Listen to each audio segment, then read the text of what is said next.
Hi everyone, Janie here. Welcome back to my garden. It is a beautiful day today. It is so gorgeous, and it's the perfect day for another installation in my Gardening with the Greats series. In this series, it's all about giving credit where credit is due. I want to give credit to the people that shaped the way that we garden today. A lot of our gardening concepts and ideas didn't just come out of nowhere. They came from someone. They came from some gardener who was curious and brave enough to try something new that had never been done before. In our first episode, we talked about Christopher Lloyd and his bold color pairings from red and pink to orange and magenta. He was all about throwing out the gardening rules and really trusting your eye on what really spoke to you. The first episode was all about courage in the garden, but today feels a little softer.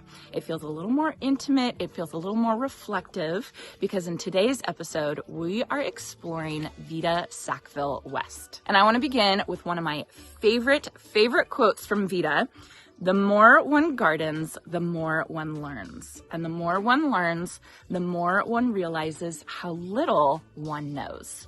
Isn't that just the most honest and wonderful gardening quote? It speaks to me so much. When I was training for my Master Gardener certification, the most important thing I learned in that training wasn't about plant ID, wasn't about soil science, it wasn't about pruning techniques. It was that there is no way I would ever know everything there is to know about gardening. And that's the beauty of it. That's the most wonderful thing about gardening. There's always something new to learn. There's always something new to absorb and explore. And that's just what makes it so fun. Gardening is about constant learning. It's about trial and error. It's about screwing up and starting over next season or even next week. The longer I garden, the more I mess up, the more I experiment, the more I change things around and move a plant from one thing to another, the more I try new plants and realize that maybe something I didn't like, I actually do like, the more I realize there's always more to discover. And that humility and that constant curiosity is at the heart of Vita's philosophy. Vita Sackville-West was a writer, poet, and passionate gardener in the early 1900s. She and her husband, Harold Nicholson, created one of the most famous gardens in the world at Sissinghurst Castle in Kent, England. Now, here's something important. Vita didn't invent the concept of garden rooms. Enclosed gardens existed long before her. Medieval gardens were divided. Gertrude Jekyll designed structured compartments during the arts and crafts movement, but Vita made garden rooms emotional. She made them immersive. She made them personal. She made them accessible, and that's what changed everything. Instead of designing one large open landscape, Vita designed Sissinghurst as a sequence of outdoor rooms. Each space had structure, often hedges or walls, a defined entrance and a framed opening, its own mood, its own color palette in every space that you went to, and a sense of discovery as you progressed through the garden. You never see the whole garden at once. You move through it. You turn a corner and something new presents itself. And that sense of progression made the garden feel layered and intentional. It was basically storytelling through gardening. Now, if we talk about Vita Sackville-West, we have to talk about the White Garden at Sissinghurst. This is probably what she was most known for and most famous for. This space that was planted almost entirely with white blooms, silver foliage, and green structure. At the time, bright bedding displays were really popular in gardens that had lots of contrast and lots of bold color. So this restrained moonlit palette in the White Garden at Sissinghurst was really quite radical at the time. But Vita was teaching us something powerful. She was teaching us that bold doesn't always mean loud. Sometimes bold means restraint. So for those of you who've watched my channel for a while, you know that this space over here on the north side of my house is what I call my secret garden.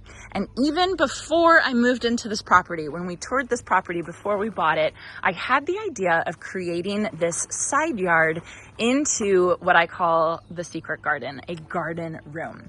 But I have to be honest with you. At the time, I had no idea who Vita Sackville-West was. I had no idea about Sissinghurst Castle Garden. I never even heard of the place. I wasn't thinking about historic English gardens or specific design movements. I just knew I loved the idea of creating a garden room. I knew that when you walked through a living wall or an arch just like this one, it could make a space feel really special and make it feel really intentional. So many of the concepts that we use in our gardens have been passed down through time.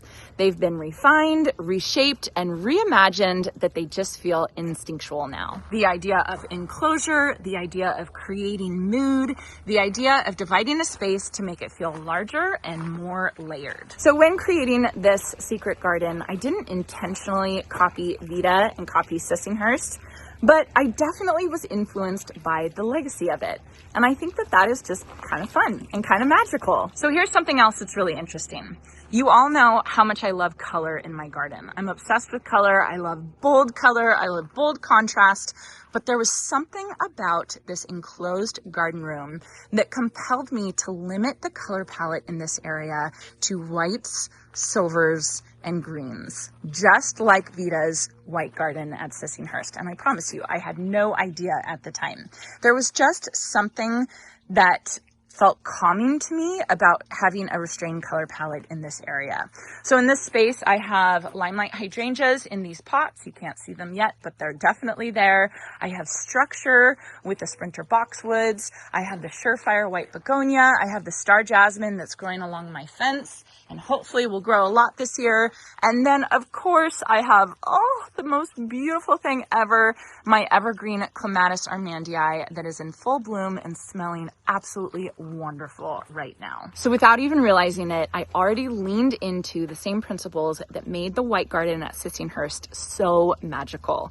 Restraint, structure, glow. So in this Gardening with the Great series, I am not just learning about these influential gardeners, I'm actually taking or trying to take what they've taught us, the concepts that they taught us about gardening, and trying to implement them into my own garden. So in episode 1, when we explored Christopher Lloyd from Great Dixter, I planted this bold color combination of pink, yes, pink Spanish lavender and red geraniums. And normally I would have never planted this color combination in my garden, but I absolutely love it. So with Vita Sackville-West being my garden inspiration today, I of course am working in the secret garden, my very own garden room, and I'm leaning even more into the limited color palette that I have in here, the whites, the greens, and the silvers. So first off, I have the common cow lily, and these guys, they only come in my garden center this time of year, February, March. That's the only time I can buy them, and anytime I see them at the garden center, I cannot resist. I have to pick them up because I just think they're so beautiful. They remind me, I think of them as the swan of the garden. Does that make sense to you guys? It's just something about the graceful structure of these plants. They're so beautiful. They do really well for us in shade. I have a whole patch of them over here underneath my orange tree right over there. They're not quite blooming yet, but I'm starting to see little flower spikes come, and they're just so very pretty. So I have a couple of these to plant in my secret garden, and then I also have some Dalmatian white foxgloves. Now, these I've grown from seed before, but I wanted to make sure that I got white ones, and I wanted to get them going really quickly. So when I saw them at the garden center, I of course had to grab them.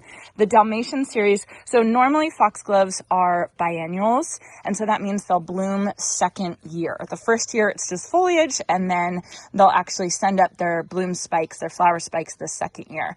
But with the Dalmatian series of foxgloves, they will actually bloom the first year. So if you ever see Dalmatian, you know that they're going to bloom for you pretty reliably. Now, I do have to warn everybody, of course, do your research on plants. Foxgloves are toxic if you ingest them. So if you have a dog or a cat or kids that like to or tend to eat plants and you don't really trust, then obviously, of course, don't plant something like this in your garden. Monty is good and he stays away from plants. I have planted foxglove many times with him. I have also planted heliotrope, which is also another plant that is toxic to dogs. So I know people get really, really antsy when I start showing plants like this, but just know your own dog and be smart about it, right? And finally, the last plant that I'm planting in my Vita-inspired garden is Dichondra Silver Falls. I love it. Ooh, this is gourmet grown. This is grown by Premier Color out of San Diego. That's who I get my Proven Winners annuals from. They are a wholesaler, so you can't get directly from them, but you can talk to your local garden center and see if they buy from Premier. And if you ever see gourmet grown, that is Premier Color. And they also grow Proven Winners. Anyway, so Dichondra Silver Falls, I use a lot as spillers and containers. Like instead here I used lamium, but I could have used Dichondra Silver Falls as a spiller here in this window box. I use it in pots as a spiller. I just absolutely love it. I have it in my hanging baskets, and although it technically says hardy down to zone 10, it actually overwinters for me in zone 9. And so here what we can actually do, instead of using this as a spiller, we can use this as a ground cover, which I think will be so beautiful in this garden if I have a whole bunch of Dichondra Silver Falls as a ground cover going on either side of the boxwood. Wouldn't that, I mean, isn't that just so beautiful if I could get the whole thing to be covered with Dichondra Silver Falls? To me, that is so Vita, because it's the different colors of green and then the limited color palette. I just think that is going to be amazing.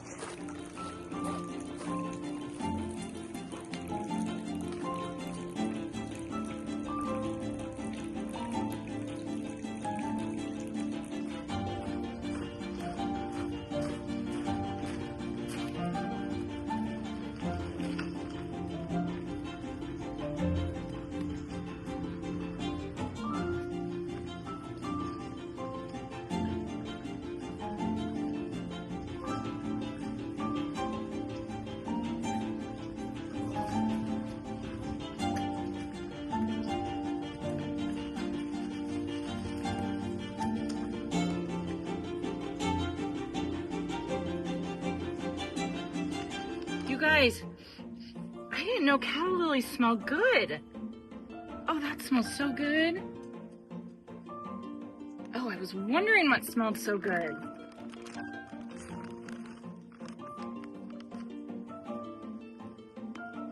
I'm not gonna be able to get this out.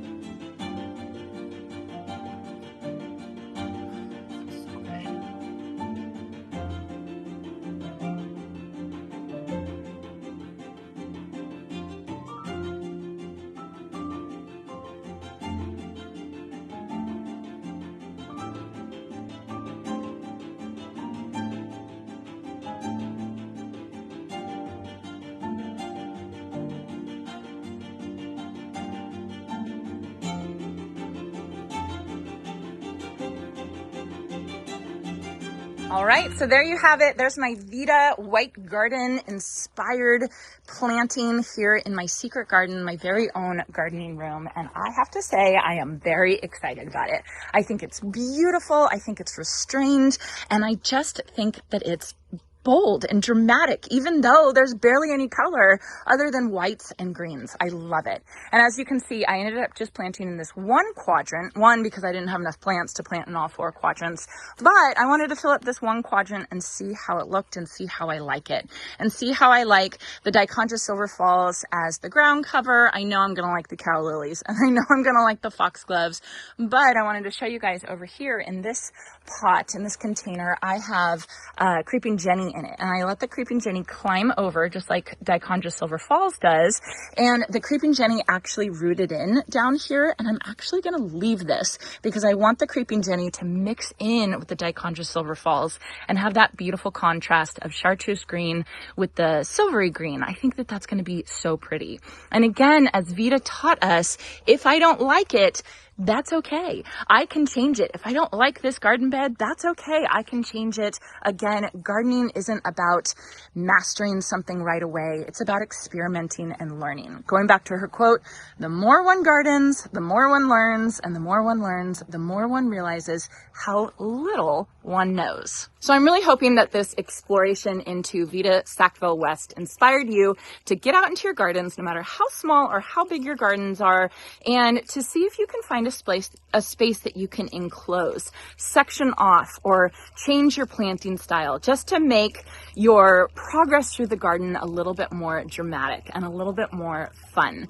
Learn from the people that garden before us. Learn from Christopher Lloyd about bold colors and not fearing doing something that's not the way that it's done. Learn from Vita on creating intimacy and creating emotion in a garden. Learn from these past gardeners and bring it into your garden, and stay curious. I think that that's the most important lesson from all of these gardeners. Stay curious and keep learning, because that's what makes gardening so much fun.